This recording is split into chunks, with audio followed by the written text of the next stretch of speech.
Welcome to this in-depth review of the all-new Peugeot 2008. This compact SUV today as the combustion engine and also as the e-2008, the all-electric version. This will be very interesting. Here on Autogefühl, your number one resource for in-depth car reviews and your number one community to discuss cars, with Thomas in front and Jonas behind the camera, and everything you need to know about this car, no matter in which engine version, exterior, interior and the driving experience. Now in full HD, full screen and full length. Let's go!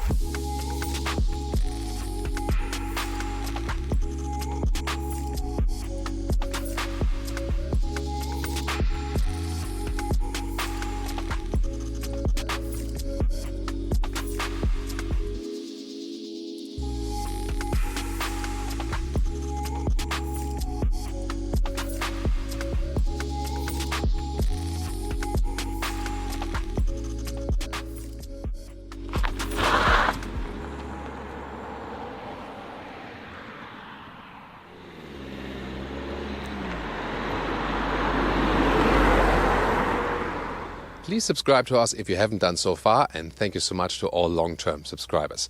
Here in the front, the all-new Peugeot 2008 has a stronger stance on the road, stronger front grille, also more upright. This one here is the GT version. In the combustion engine, it's connected to the 155 horsepower top petrol engine, and it has this, vertical dots, let's call them that way. Here also, with some shiny elements, so looks really sporty and nice, also sportier lower end than in the GT version. If you just want the styling, you can also get for a GT line than with one of the smaller engines. Then the headlamps, you see the daytime running light have, those line claws, and it always starts with the so-called Eco LED, so with a low trim LED headlamp, and then option you can get the full LED headlamps, and they come with the higher trims or optional. The electric version, the e-2008, you can get in different trims, also in the GT trim. We can see it right here. So it looks kind of similar also in the lower part, but the e-2008 always has a different front grille. First of all, we see those horizontal dots, we call them, and they're also in the same vehicle color. Vertigo blue it is, and well, that's what we call Thomas blue on Autogefühl, a very, very strong blue. Quite nice, isn't it? So this is, one differentiation for the E version. And one more design element here in the front, which is different in the E2008. Here, the Peugeot line, it's not only in chrome, but it has this contrast color. And this one here, depending on the light angle, it looks greenish or a little bit bluish, more greenish than bluish. But again, this is another small differentiation. The length is at 4 meters 30, 14 foot 1 or 169 inches, and that's actually 15 centimeters or 6 inches more than the predecessor, so a significant gain in length. This will also have an effect on the interior, of course. Here again, the ICE version, but in the side profile, the combustion engine version and the electric version is not really different. We just have different colors here today. This one is called Orange Fusion, and it's also a very strong color. So both colors we have here today on display are actually, pretty much screaming out. This one here, the GT pack, also has the GT badge here. Then, usually you would start with 16-inch rims. Those ones are the 18-inch wheels. They come with the GT package and also different stylings available. Then you also get with the GT pack this black roof as a contrast then to the lower color to give it, a little bit more styling. So what do you think here?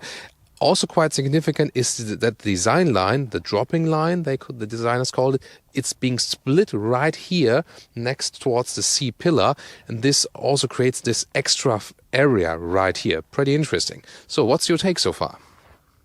Beautiful evening sun here in the French Luberon. And also, again, this beautiful vertigo blue color here with the e-2008. You can see the side profile, it's pretty much the same, so that more depends on the color, the difference here now. Well, we do have other wheels, but that's also not connected to the E version. Here, I think a little bit more beautiful in this two-color scheme than with the all-black scheme we have seen with the orange car. And now to the rear with a very modern design, pretty cool with those LED signatures and the Peugeot lettering. So that's indeed quite daring, but I think it looks really, really good. Or what do you think? Here again, the GT trim with a sportier lower exterior contrast, and then fake exhaust alert, dirt, dirt, dirt, dirt. So those outer tips are just for beauty. The real exhaust are on the inside. Here again, the GT trim with the 155 horsepower petrol. How will that look different with the e-2008? Yeah, I'm glad they did not go for fake exhaust here on the e-2008, so well done. Yeah, I mean, again, in this blue color, again, the same design. So that you have the GT badge right there, because this is also possible to have as a GT version. And then on the other side here, the e-2008, that's a second thing where you can see that's actually the electric version. Well, and then overall, I think design, yeah, it's quite daring. It is indeed different than the competitors. At the same time, they have a lot of element and sporty design features, especially here in the GT versions. I can just say I like it pretty much. Designers from the exterior, let's discuss it in the comments. And of course, engines and interior are to come, and later on the driving part. As for engines, it always comes with, when you pick the petrol, with a 1.2-liter 3-cylinder petrol engine. Here in the GT spec with 155 horsepower, made with an 8-speed automatic gearbox, 8.2 seconds acceleration figure, or 130 horsepower, optional 8-speed automatic, or then with 100 horsepower, just with manual. Then there's also a 1.5-liter 4-cylinder diesel, either 130 horsepower, made it with 8-speed automatic, or with 100 horsepower, then as manual. So that's it for the combustion engines. Always front-wheel drive only. And by the way, this red charger you can see here, this is just for the static car. It does not belong to the engine, that we have power on the interior of the car. Front-wheel drive only, also for the electric version, 136 horsepower and 9 seconds is the acceleration figure to 100 kilometers or 62 miles an hour. So a little bit slower than the top petrol engine. And talking about the battery, here by the way, we still have this charger that we don't deplete the battery with the interior functions to, again, just show purposes. But this one here will always be the same case here, the front electric motor. And the battery size is 50 kilowatt hours. So that's actually quite decent. And that gives an official range of 320 kilometers or 200 miles. And charging is up to 11 kilowatt AC and up to 100 kilowatt DC.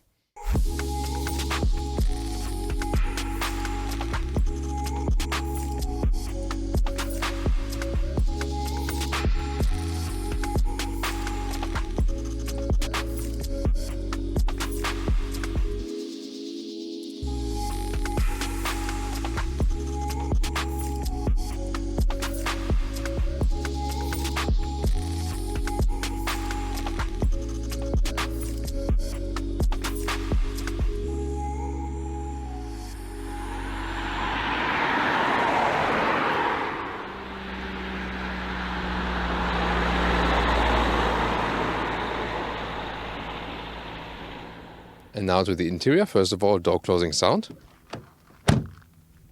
It's quite good, I think. Keyless entry, when you put your hand on the outside, would close it, open on the inside. Then inside of the doors, here is also slightly soft touch. Then this curved design element here in the carbon fiber style in the GT trim. Leather red elements here, also soft touch. Here are the buttons. This is quite easy, let's say simple. Then some door pockets where you can also put some bigger bottles right there. And then also in the GT trim, you have special steering wheel, the GT badge, this Peugeot cockpit, small steering wheel, very small one. Then with optional digital instruments, Sumo deals to that. That's very interesting. Carbon fiber inserts right there. This one here is also soft touch. Then those special seats. Normally, a normal seat form will start with fabric seat, and then in the Allure there's fabric on the inside, leatherette on the outside, like here. But this one then here is a special sport seat in the GT trim, so with bigger shoulder support, for example. And then it's a very cool mix. There's fabric here, there's an Alcantara right there, and leatherette on the outside, so all sustainable and animal friendly and looks really good. Soon looking forward to test that. This one here, the ICE car, but that doesn't have any special effect on the interior. Both electric and the combustion engine interiors look almost the same. It's then trim choice, for example, or color choice. Just want to start with this one here with the dark Alcantara fabric seats. Looks very cool, and it also looks like that on the rear, by the way. Take a look at that. Oh, Jonas also got this laptop right there as a contrast. So you can see here also the dark Alcantara fabric on the rear here. And interesting is that this gray fabric in Alcantara. This one is indeed reserved here for the EV version, for the e-2008, so it's the same styling as for the materials and stuff, but the color is different. This one only for the EV, whereas the petrol engine GT gets then this black design we've shown you. I'm 1m86 or 6'1", and when I have it in the lowest position, there is still some headroom left. There is a panoramic roof here, an optional one, and you can even open it, so it's not just one where you just have the slider, so you can open it, and it's actually not too small. Also, you know, in the width right there, and of course you can also, but it seems you have to hold it, so it's not like this easy function, and you know, and then you can also have this cover. And this cover then here is manual, but we'll leave it open for you. Well, and I would put the seat a little bit higher that we don't, you know, fall too far back actually, and make it a little bit steeper right there. And yeah, it's actually a good seating position also for tall people. As for the seat, especially here, those GT Sport seats, they're a little bit bigger, a little bit wider also, and they really keep you tight. That's cool. And then this steering wheel, you can adjust it, but you know how it feels like from the function, that is a little bit cheaply done, I think. So that's something to criticize in the interior build quality. The seat is marvelous, definitely also build quality wise, but here the steering wheel function, I'm not sure. And maybe you can always see it from here. Especially if you're a tall driver, you always have sometimes little, you know, problems here with the steering wheel because it blocks then the view to there. Then again, this one is positioned quite high that you don't need a separate head-up display. That's the philosophy. But for tall people, and also with my legs, you know, I have to put the steering wheel all the way up because even here it gets closed with the legs. So not a fan of that. And also what I haven't paid attention to, look at here. The floor mat, I think that's, you know, safety relevant. There is no fixation in the front there for this floor mat, so not sure what this is about. So you see, there's light and shadow here in this interior. I mean, it looks amazing and very modern, very futuristic, and again, seats great. It's also super much fun to control it with the steering wheel here, but it has some limitations here. Yeah, so but I somehow like it when we can talk about many things in a car. What's your take on that? So, optional, you can get this 10-inch digital screen, and it has this 3D effect. You can pick it a little bit up on the camera. So it's like 2 layers, you know. So it appears even more three-dimensional, of course, with your own eyes. So this 0 from the kilometers an hour, and also this battery pack visualization from the car. This one looks, it would be the front layer, and the other layer is behind it. So very interesting technology. And you're, of course, a little bit flexible of what you want to display here and how you want to change the layout. So that's the advantage of those digital instruments. So pretty fancy thing actually. Is it too distracting? I'm not sure. I mean, you can also have some GPS visualization here, for example. So that's actually the biggest advantage, that you don't have to look over to the central infotainment screen. So it's a nice option to go for, definitely. Now the interior overview. Again, the top part here is soft touch. And then there's a hole right here, so you can grab around that. Well, this is a, unique design, so to say. In the view to the digital instruments, you can see how the steering wheel sometimes blocks it, especially when I have to put the steering wheel all the way up. And on the steering wheel, by the way, on the left side, you control those digital instruments here with rolling this one here, and also for volume up and down. And on the right side, then this more has an effect on what's happening on the right side. For the music, for example, and picking up the phone. Well, then you have here this carbon fiber insert once again. It's not really carbon fiber, it's rather, also soft touch. That's interesting. So you can really, squeeze that. Pretty interesting. Then this 10-inch screen, standard would be a 7-inch screen, so a smaller one. Optional, or included in the higher trims, a 10-inch screen. Then also with the GPS, you can have that one. But also the small screen would feature Apple CarPlay or Android Auto already. And in the lower part right here, you can activate the seat heating. It's pretty complicated to reach it, especially while driving. How can you do that? And then those hotkeys for the GPS, here, for example, to access the climate menu, because you have to do that everything in the screen. So adjusting the climate. This is rather a car where we set 22 degrees Celsius and AC on and auto and leave it like this, because controlling it while driving is then a little bit complicated. There's also a GPS hotkey, for example. Then you can access the GPS and so on. And let's say the visualization is rather basic, and the pinch and zoom is also a little bit laggy. So not such a fan of the software they have in here.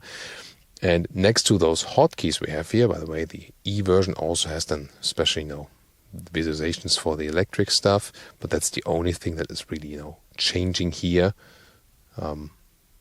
Other than that, it's almost, all the same. And then you have some real physical buttons left, for example, for the hazard lights, for closing the car, AC max, for example, and then one physical button here left for the volume, but that's also a little bit loosely attached. Further down below, what else can we see? This one here opens the QI. This one is here the inductive charging pad, if you want that one. Other than that, you have USB-C on the left or USB-A on the right. There I plug it in because, strangely, when I had the USB-C adapter on the left side, it did not activate the CarPlay. Here with the USB-A, it did activate the CarPlay actually. Then you could put your smartphone here, or you could also put it here. But then again, your inductive charging plus cable charging does not make sense here at the same time. Then also with the cable here, you cannot close it anymore. So yeah, not sure. But you can also leave it like this. This would also be possible in that way. Then we have the automatic shifting lever further down below in this, dolphin style, so to say. Put it behind for the D mode. Then even further, electric handbrake next to some non-adaptive cup holders, and then there's a driving mode selector as well. And last but not least, there's this armrest with a leatherette cover, and it's squeezed between the seats, so you don't really realize it would be loose. And then when you put it up, you have some more storage below. A little bit complicated because what's in there? Some more splitters, but you could put that one in the top part, obviously, to have like a small cubby hole on top. So now that we have connected the Apple CarPlay, this is the integration, not all the way over the screen, but you see it right here. And we can also play some music. This is then the standard audio system in here. This sounds actually quite good, quite standard. We can also test it how it is different from with this optional focal sound system soon. And right there, just to show you how it integrated. And then, usually you go back to the screen somewhere, maybe like this, but it would be just that you use the lower buttons, and again, then you can go back to this Peugeot menu. So now we switch the cars again with the focal sound system, and indeed the it sounds richer, so more depth, so to say. Really cool. So I can recommend that for music lovers. You have additional speakers on top of the screen. There's this additional focal speaker and also additional speakers at the A pillars. And what about the rear? First of all, styling wise, you can see here, by the way, hard pack at the inside of the doors at the rear, but at this price point, I think it's also okay. Well, the e-2008, not too cheap. Yeah, we can argue about that. So you can see here the fabric seats again, fabric Alcantara seats with leatherette on the outside. Again, a beautiful job. And let me get inside right here, because if you compare to the predecessor, this is of course something which has changed significantly. Now you can sit here with 4 tall adults, and it does indeed fit legroom and also headroom wise. It's actually quite decently comfortable, so nothing to criticize here.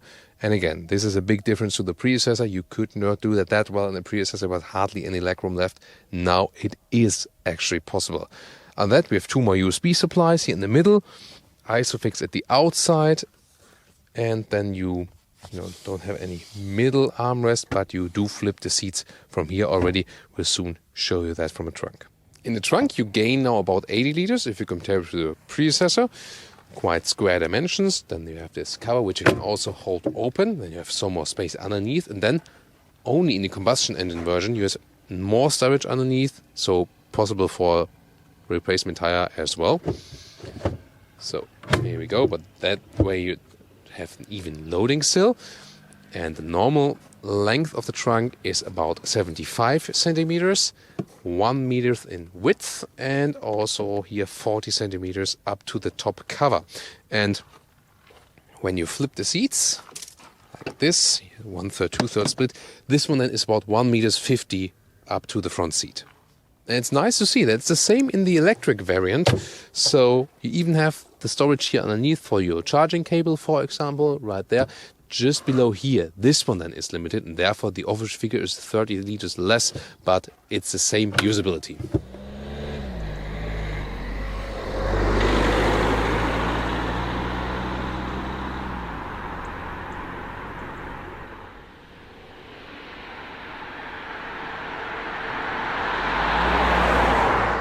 Welcome to Thomas's Driving Lounge with the 2008, the all-new 2008, and when we put in the reverse camera, here we go. This I want to show is very weird resolution, and the drone view up from above.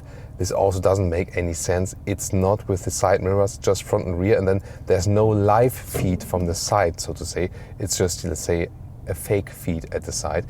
Yeah, I'm not sure about that. So rear view camera and the drone view from above camera, not really something that is really good with those cars. And I was expecting with this all-new generation that it gets a better resolution as for the cameras, but it hasn't. And voice input, by the way, when you press this button here, increase temperature. Temperature changed. So this would be a possibility to change the temperature a little bit easier than going over the screen right there. Via voice. It's not a natural voice input, so when you hit this button you have certain options, but then you can use those options. So there is some voice feature, but not like an elaborate one, so to say. This one is sharing this so-called CMP platform, by the way, with also other models you already know, DR3 for example, Peugeot 208 and so on. So it also feels a little bit like you would be driving a small car. It's not a big car overall, no. You sit of course a little bit higher than in a 208, so because it has this SUV crossover style, but it still has this small car feeling. First of all because of the dimensions, then because of the platform, and also due to this steering wheel especially. It has it is somehow fun and unique, definitely. It was also in the other cars that have this Peugeot cockpit. It's a little bit like in a computer game, no matter where you are. So that's definitely a lot of fun. I mean, especially to steer this car around some narrow areas. This is quite cool because it's very light in the steering. Again, feels fun like in a computer game, and it just makes life a little bit more unique, definitely. So how can we deactivate those voice?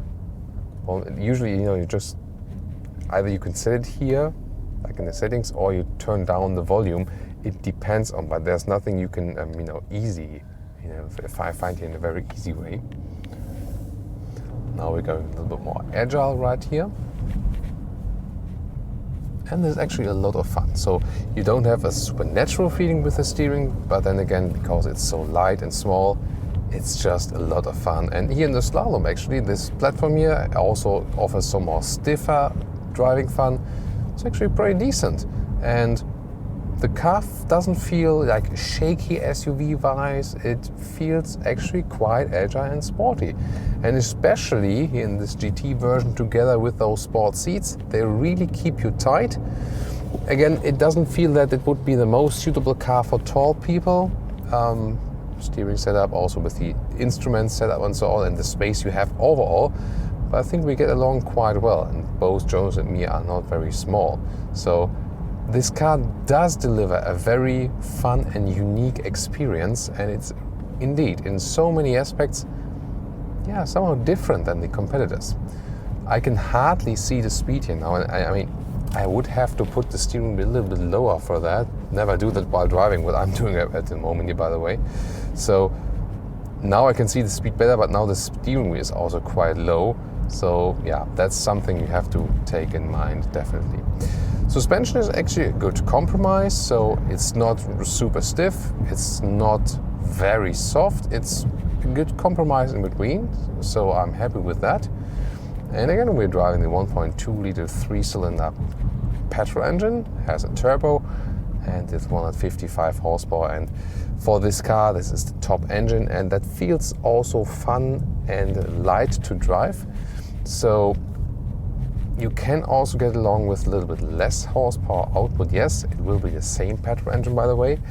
Diesel's not sure if they really make sense for this size of the vehicle. There will be a little bit less in the fuel consumption, but still, for this weight and this size, the petrol should be fine. Or then again, the electric version, which I'm also really looking forward to drive. But so far, I think to me the main characteristic is that this car feels fun and light, and it really rather feels like driving a small car, like a small hatch.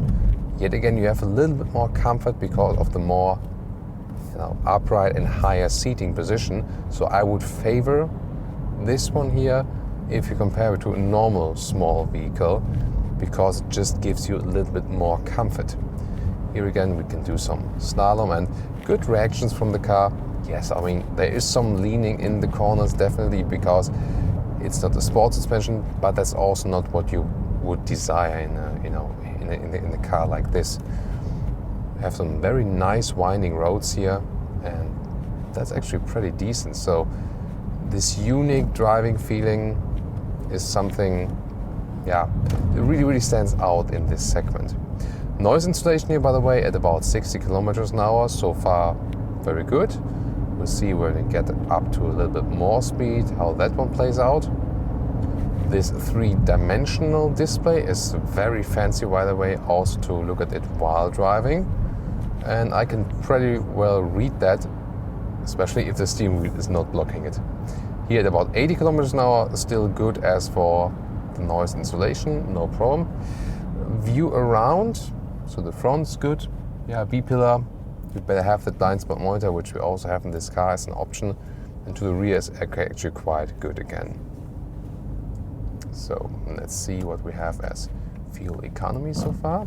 Here, by the way, now I've set the GPS in the digital instruments. That really helps me. And so, yeah, you also do not need a head-up display then. That's also their philosophy in putting it that high. But actually for me, it would need to be even higher, just a little bit. Now we're going over the first hump, see how the suspension does that.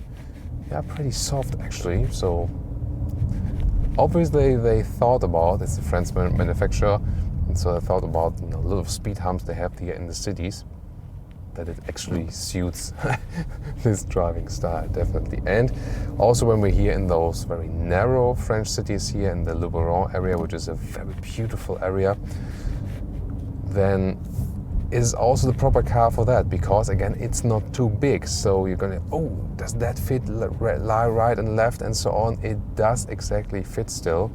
So it's a, let's say, right sizing vehicle for the cities.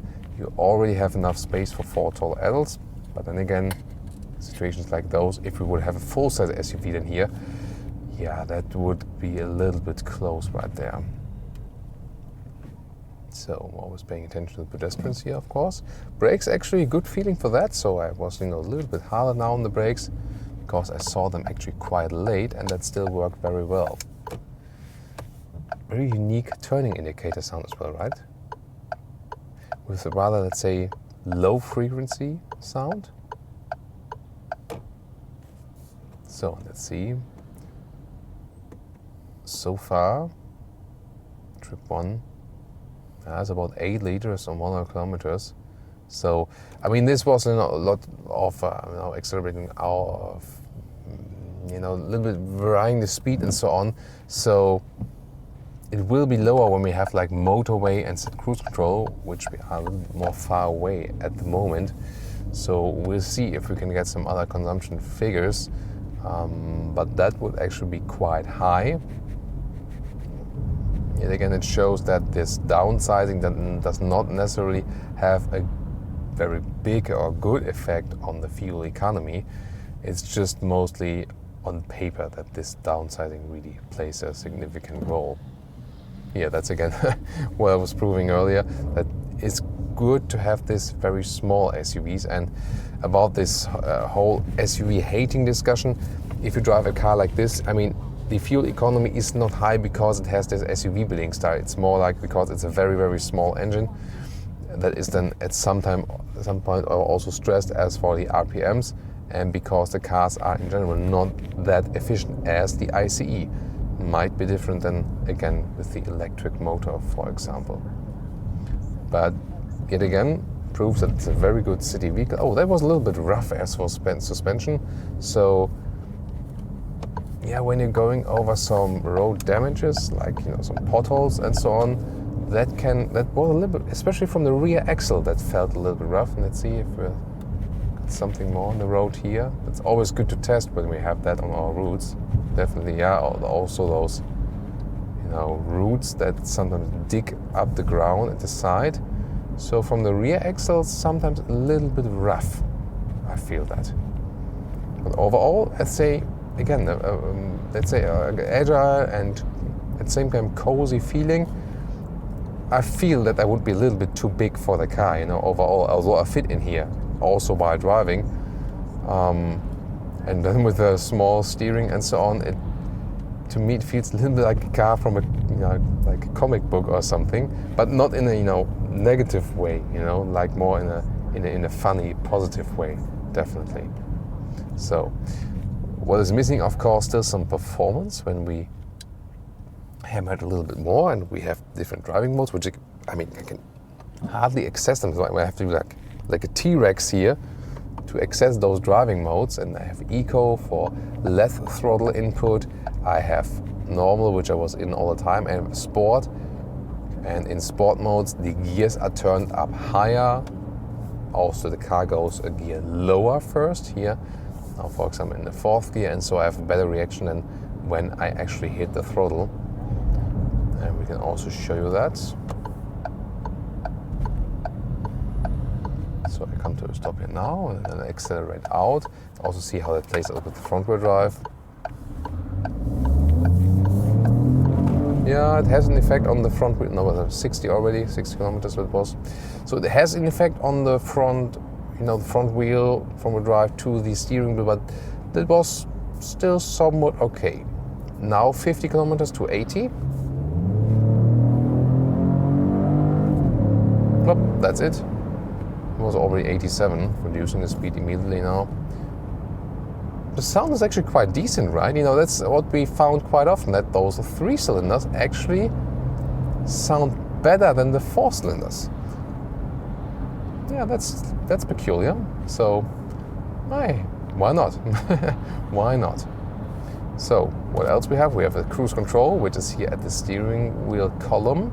So it's a separate column, and then you can set it here either to a limiter or to a cruise control, which is also an active cruise control, and you increase or decrease the speed here with your hand then on the separate column again.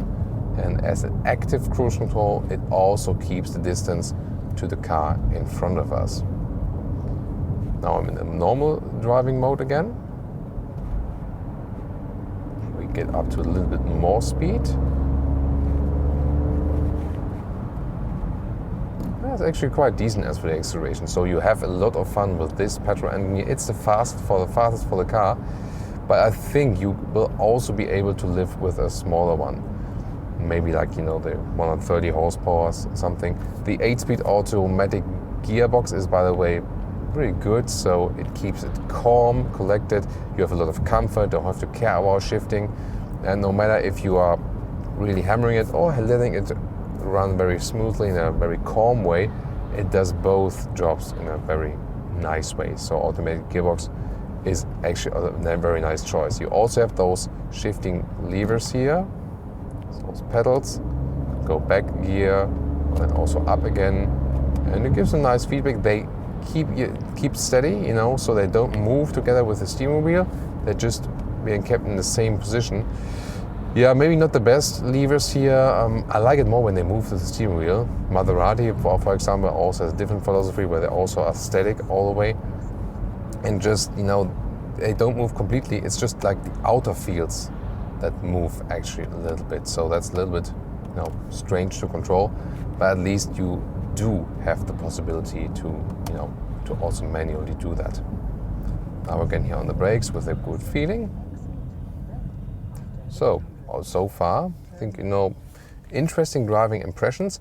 I think driving-wise, so everything, suspension-wise, how the car feels, is set on a very balanced feeling, and so far it makes a very, very good impression. So the thing that is, of course, most unique with this car is that it creates this special driving feeling because of the steering and of the interior layout and so on. This 3-cylinder, and of course, interesting sound.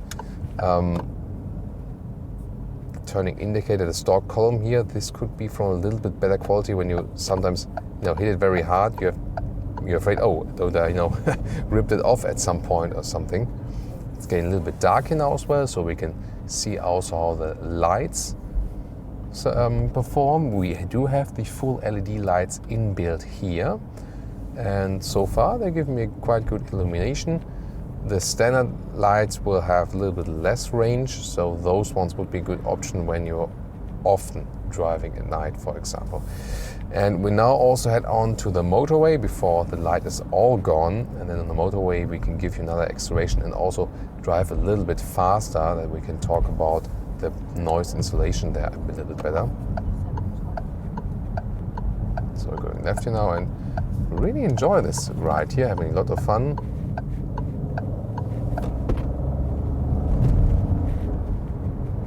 Yeah, it's really nice. So I'm surprised that this car is actually so much fun, although it's, let's say, like a standard compact SUV.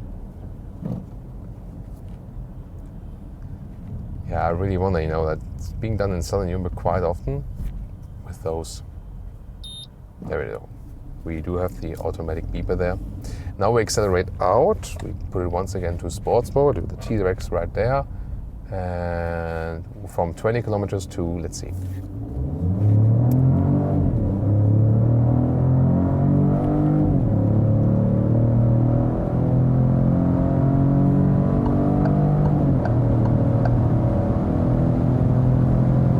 That's 130 kilometers an hour, which is the official maximum speed limit on French motorways. And now I can also go back to the normal mode. So at about 130 kilometers an hour, the wind noise was picking up pretty much, but here at about 100 kilometers an hour, that's a good traveling speed, and it's also nice now noise insulation wise. And I also reset the trip meter and check out the fuel economy, and there we could bring it down below 6 liters in 100 kilometers. That's then somewhat okay. Again, will be higher than, as I said earlier, when you're driving a little bit, more in variation and so on. But then a little bit now 5.6 liters in 100 kilometers. That's, we can live with that, I guess. So, what do you think here about our driving impressions of the combustion engine?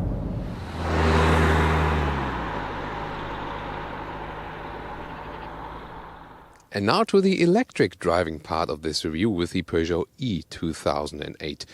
This will be very interesting, and 2 facts in advance. First of all, this motor here is a permanent magnet synchronous motor, so this is among the efficient ones. So the same technology that, approximately the same that Tesla is also using.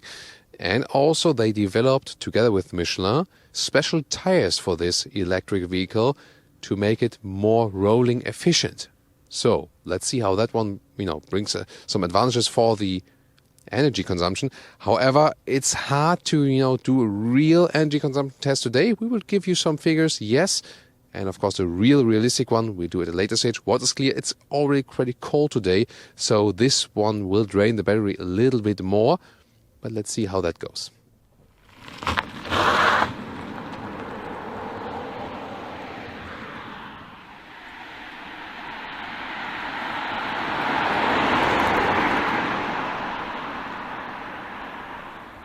Bienvenue chez un autre épisode d'Autogefühl avec Thomas et Jonas. Well, that's for the French lesson for today. So, this one here now, the electric, the Peugeot e-2008. Yeah, that's the way. And we want to start with the acceleration. Got the free road in front of us, private road, and we were very amazing. I can promise you, front wheel drive only, about 9 seconds is the official figure. I've put it to sports mode. Soon talk more about that. Let's just see how it goes. And let's go.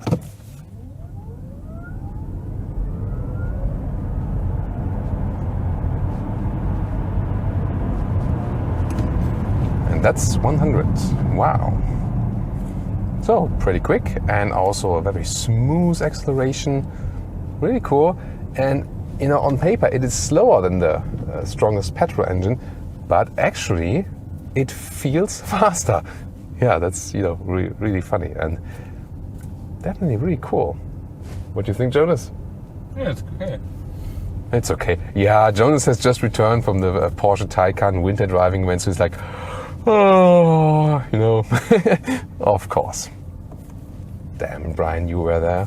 I was not. But, you know, I was also filming, of course, other stuff on a parallel basis. So, and after we did this acceleration test, we will reset the consumption meter. That we get, you know, an accurate figure for that.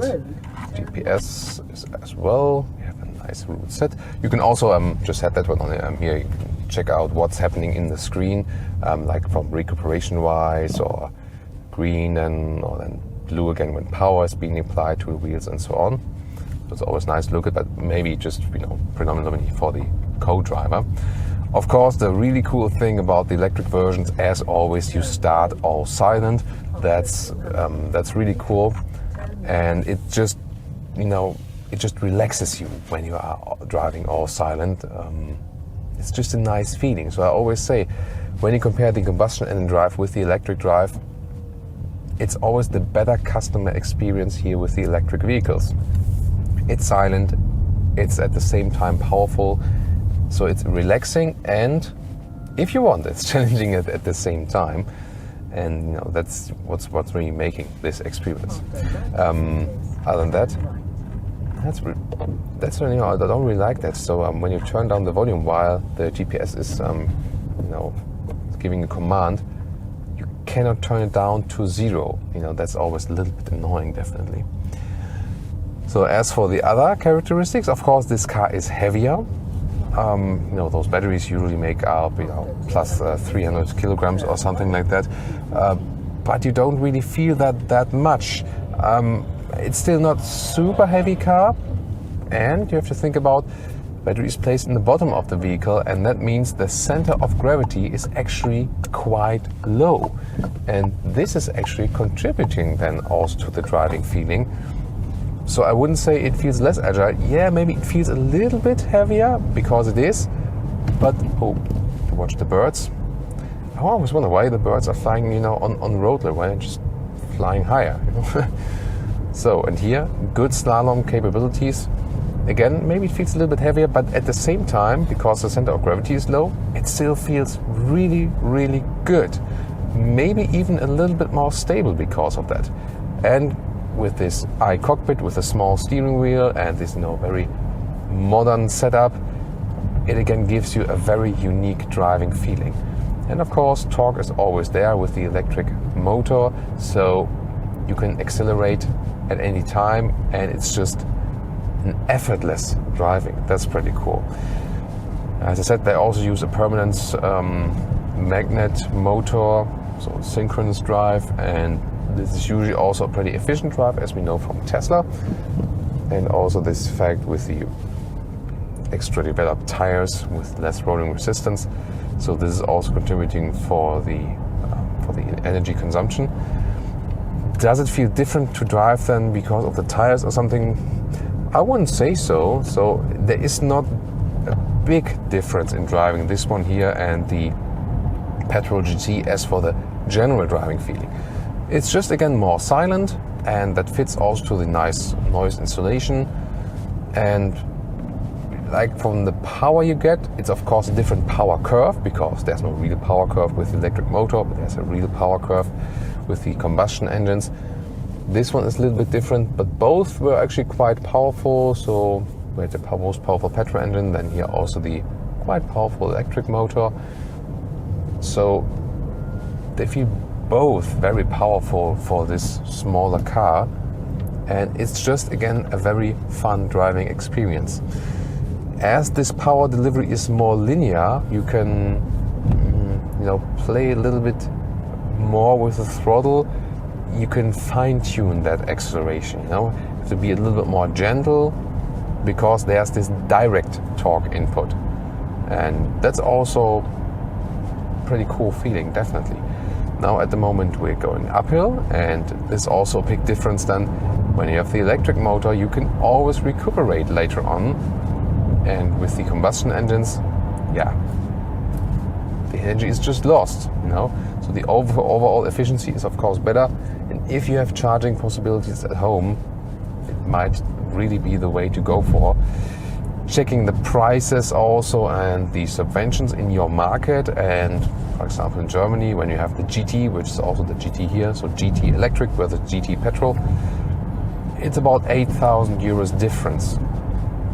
Soon there will be in Germany like those subventions for 6,000 euros, and then almost the price difference is made up, and then you have maybe better taxation and so on, and this can even everything out. So question is, do you have your infrastructure? I can just stress again, it's a pleasure to drive those electric vehicles, and the same accounts also for that. It's such a good, nice driving feeling here at 80 kilometers an hour, so about like 50 mph. It's actually quite refined and silent yet again, and the car feels very, very sporty indeed. Although it has this crossover SUV styling, it's one of those cars, although it's quite silent, it always feels like you would be driving a little bit faster than you actually would, because it's so sporty challenging. Again, with a small steering wheel, this rather narrow cockpit. I feel somewhat cramped in this cockpit, so I think it's not the most suitable for tall drivers. However, because of those sport seats, I still haven't gotten any back pain, also not the day before when I was driving the petrol engine. So I can really recommend those sport seats, no matter if they're in the bright fabric or in the darker fabric. That depends on if you have the GT petrol or the GT electric.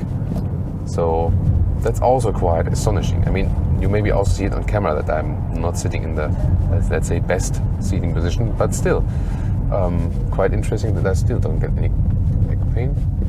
There. I was wondering, is the GPS leading us there to this off-road route? Turning circle here, interesting. And even if I just accelerate uphill, and that's 70 kilometers an hour again. Wow, it's pretty cool. And again, how effortless and silent this acceleration is being delivered. So very good. So what about recuperation? How have they set everything? So if I just leave the throttle, the car is rolling pretty much. I can also push this shifting lever forward to N, neutral.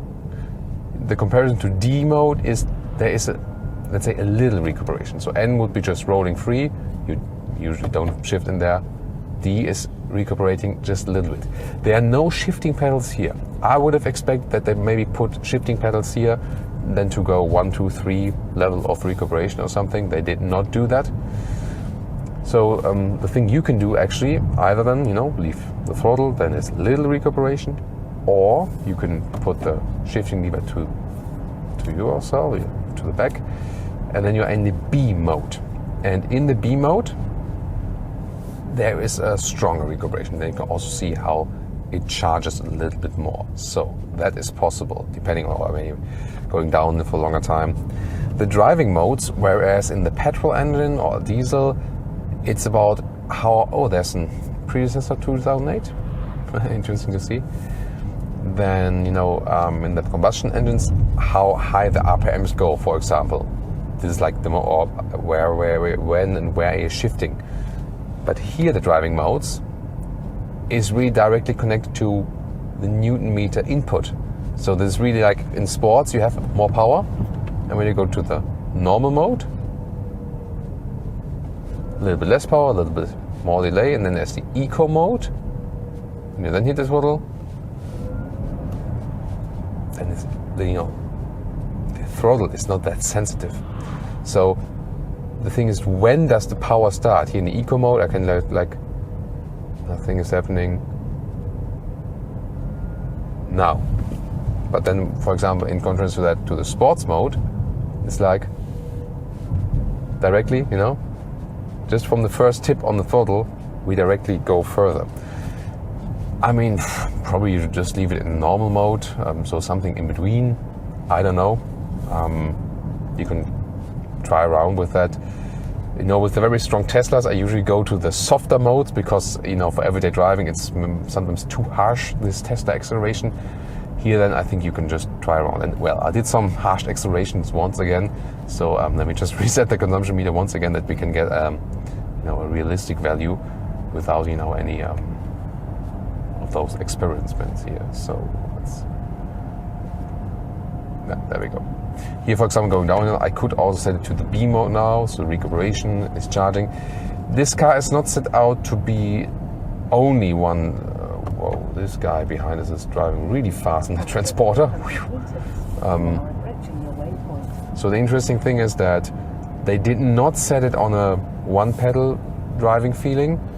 So I can, of course, use the normal brakes, and then first the recuperation would be done. I can also see that in this charging meter. And then when I need more braking, then also the normal brakes are being applied. So you can also just leave it in the D mode and work with that. That's possible as well. Or then again, use this B mode, have more something like a one-pedal feeling. But again, the recuperation, even from this B mode, is not that strong that you would drive in that all the time. Of course, when you stay on the throttle, then there's no recuperation even in the B mode. You know, you can also fine-tune it with that and then just lift the throttle a little bit, push it again. So depending on how you like to drive best, you know. So some might prefer driving in the B mode all the time and play a little bit more with one pedal.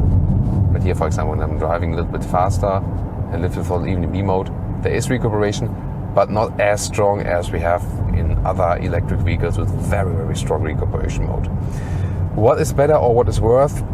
It always depends on, because when you are rolling is always the best in using the energy and not recuperating, unless you want to really reduce your speed, or the next traffic light is coming, or the next car in front of you.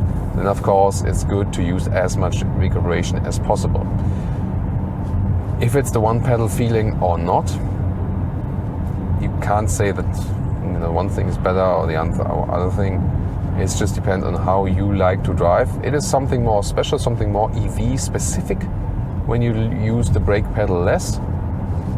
But maybe you want to say like, I prefer driving as it would be a combustion engine car, like this normal feeling. Then you just leave it in D mode, use more rolling, and then use the brakes, you know, just on demand, for example. And no matter which speed we are rolling at the moment, again, especially up to 100 kilometers an hour, 60 miles an hour, the noise insulation is really good. Very, very high speeds, you hear something, but again, also if you compare it to competitors in the segment, noise insulation is actually quite good. And again, this platform feels quite stiff, and the extra weight from batteries. Sometimes I have even the experience that the car does profit from the extra weight, which is, you know, put in the lower end, because it makes it stick more to the ground, so to say. Maybe that even cancels the maybe negative effect from the those rolling resistance optimized tires or something. I don't know. But definitely, again, a very good experience, and not such a huge difference between combustion and electric drive. That's also what they wanted to achieve. But yet again, I can say, if you just pick it from a driving experience as a customer, and don't worry about infrastructure or pricing or whatever, then, you know, the choice would always be the all-electric one, definitely. I'm not exactly sure what the range suggestion here at the moment does. So the battery is almost full, and at the beginning it said like 240 or 220 kilometers, depending on how we were driving. But that's a little bit strange, because the suggested range as for the WLTP cycle is 320 or 310 kilometers, depending on, you know, official papers. Sometimes say so, sometimes say so. It's about 200 miles. But here at the moment it seems it would be less. I mean, it's quite cold outside at the moment, 5 degrees Celsius. We do have the AC off though. And if you calculate the kilowatt hour consumption, so like the battery, the power output kilowatt hours per 100 kilometers, just on, you know, on the calculator, it would be about 15 kilowatt hours on 100 kilometers. So now we had some, you know, corner driving, had some acceleration, but also some downhill, predominantly downhill. And then at the moment we are very low at about 8 or like about 9 kilowatt hours on 100 kilometers. That's of course again with the downhill, and that's where the electric vehicles are really good, because as soon as I lift the throttle, I have, you know, once again a recuperation. When I was doing like those acceleration, we were about 35 kilowatt hours on 100 kilometers. So that also shows, no matter if you go combustion engine or electric engine, if you really hammer the throttle, of course, the you know, just the consumption is really high. And now we're going some uphill again, and we just check out how the consumption will evolve there, that we can give you, let's say, you know, a close factor for that. At the end of the day, of course, to give you a very reliable figure as for that, we would need the car like you know, for longer term and drive even more different situations and so on. But it's already quite cool to be able to drive it here today. You can have a lot of fun, and that's really what I take from both of those versions. In this really small SUV segment, I have to say, this one here was so far one of the most fun ones to drive. And again, more comfort than in the 208, which is just a normal small car. A little bit more comfort, especially with those GT seats. And so much fun to drive. It's really joy, and that's, you know, that's pretty astonishing. I was surprised by that. It doesn't look that much fun on the outside that it actually is to drive, you know. So, and very nice looking exterior, and yeah, some of the parts here on the interior could be a little bit better as for the interior build finish. Not necessarily with the base entry-level engine price, but then again, if you go high up in the trims or maybe in electric and pay a little bit more money, then I think, yeah, that would be nicer right there. So we drive a little bit further here to give you some more accurate figures as for the kilowatt hour consumption. Here now we already get to a more realistic figure, because we went uphill. Now we're about 15 to 16 kilowatt hours on 100 kilometers, and that would indeed be the official calculated energy economy, let's call it that way. So that is a more realistic figure, and that's also something, you know, then it would actually work with the official range. Not again sure what the prediction here is, but I think the prediction here is not that realistic. Now it was staying at 200 kilometers, like, you know, for last 10 kilometers. I'm not sure how those predictions are calculated. It differs from car to car. Some cars do it, you know, like from more current data which the car is collecting. Some other cars do it from past data. Say, like, you know, what was the fuel economy, and, you know, as for the past runs, and some mix it. So it really depends on. So sometimes they're really realistic, sometimes they aren't. So we have to see about that. But more realistic is, of course, when you take the, you know, the consumption figure, the current one, and then calculate it up to the size of the battery, or when you have the time, just, you know, drive the battery all empty. Now we're going predominantly downhill again, and I was staying in the B mode. So as soon as I lift the throttle, again, some more recuperation, and that's actually quite good feeling. Since you also have engine brake in a petrol and a diesel engine, it does come close somewhat then also to a petrol or diesel engine when you are in this B mode, because you're always decelerating a little bit with the combustion engines again. So those are our impressions here with the electric drive. And now I really would be looking forward to your feedback. Which one would you go for?